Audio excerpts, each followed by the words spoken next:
This was part of my message this morning. It's Exodus 33. And it's where Moses began to ask the Lord. This was after they had sinned, and he came down and he crushed the first set of stones. He threw them down on the ground because Israel was sinning with the golden calf. And the Lord had removed his presence out of the ark, outside the camp. And they could see it from afar off, but it wasn't dwelling in the center anymore. And Moses began to intercede.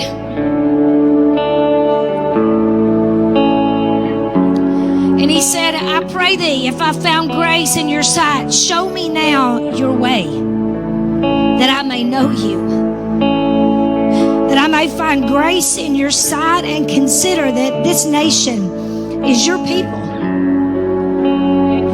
And he said, my presence shall go with you, and I'll give you rest. And he said unto him, if your presence go not with me, then don't carry us up. Don't go. I'm not, in other words, I'm not going if your presence don't go with me.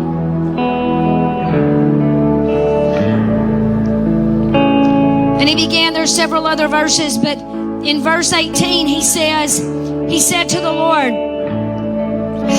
in verse 17, the Lord said unto Moses, I will do this thing that you have asked, that you've spoken, for you have found grace in my sight, and I know you by name. Listen, Moses is interceding for a people who are ungrateful of what the Lord has done for them, who failed to recognize the goodness of the Lord in the land of the living. They were murmuring and complaining because it wasn't what they thought it was going to be.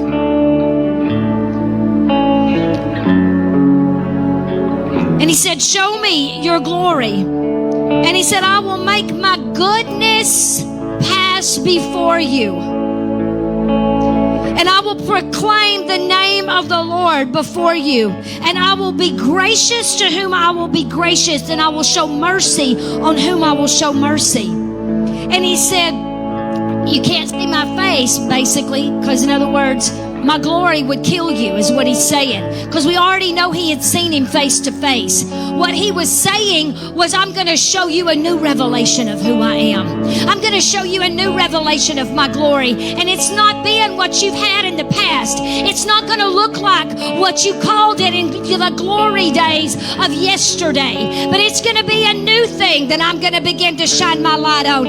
Because it is going to be about the nation, is what he's saying. I'm going to redeem the nation, says the Lord. And this is what he is saying. I believe if we will not be passive and we will begin to go to war for the things that is on the heart of God, not the heart of man, but what's on the heart of God, and we go to war for this nation, America, we will stand in the gap for America. Do you know what passive means? Passivity means? It means that you just accept things for what they are, that you don't resist anything. Well, by God, I'm here to tell you, Christians need to get a light, a fire lit under their butt by the fire of the Holy Ghost and begin to do something about the culture in this nation. God is about to, yes, he's not about to, he is pouring his Spirit out. And those who will allow it to be smeared into them will begin to see the change like we've never seen it before. And he begins to say to him, I will come to pass that while my glory passes by, I will put you in the cleft of the rock, and I will cover thee with my hand while I pass by. And he begins to, and it literally, you know that he says, I'm going to reveal my goodness. This is what he's saying to him.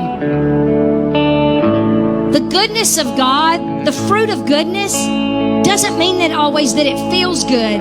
It means that it's good for you. It's what's good for us. And so sometimes it's what Nathan was saying earlier. We have to allow the shaking, because some of those things, on our way to Florida, I was driving, going through a toll gate, and I had been really pressing into the Lord just in the Spirit and asking him, for breakthrough in a certain area. And he just reached down in the middle of me driving. Craig didn't even know it. I mean, and I just began to weep because I could literally feel him pull something out of my heart.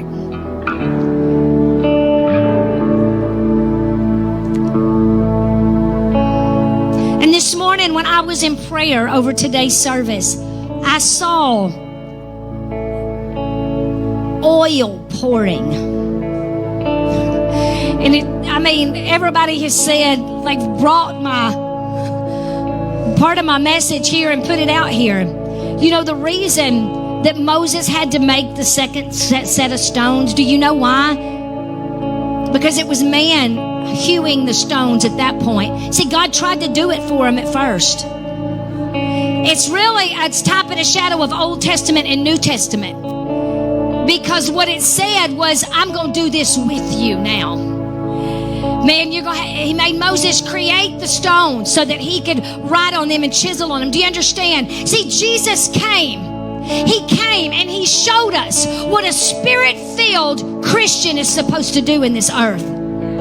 He came and showed us what mankind filled with the Spirit of God, come on, how he was supposed to live after the fall.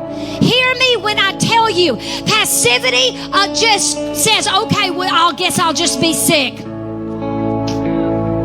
That's the fall. Okay, I guess I'll just sit by because there's nothing I can do. That's the fall. That's not the promise.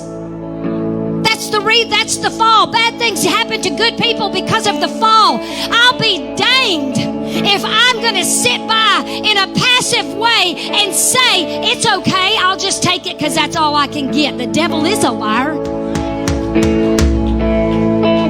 I declare and decree over you today that there become a warrior spirit. That spirit of passivity be broken over you.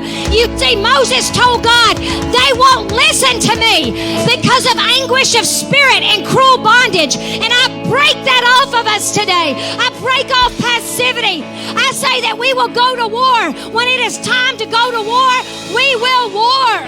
And we will war from a place of rest because His Spirit goes with us. And I declare and decree today that we are a tribe and a house that will do war for this region. We will strike the ground until we see breakthrough. I release miracles today. I release them out of my bowels. I release them. If you need a miracle, you need to get down here right now. I don't care what it is. If it's addiction, if it's healing in your body, whatever it is, you need to get down here now.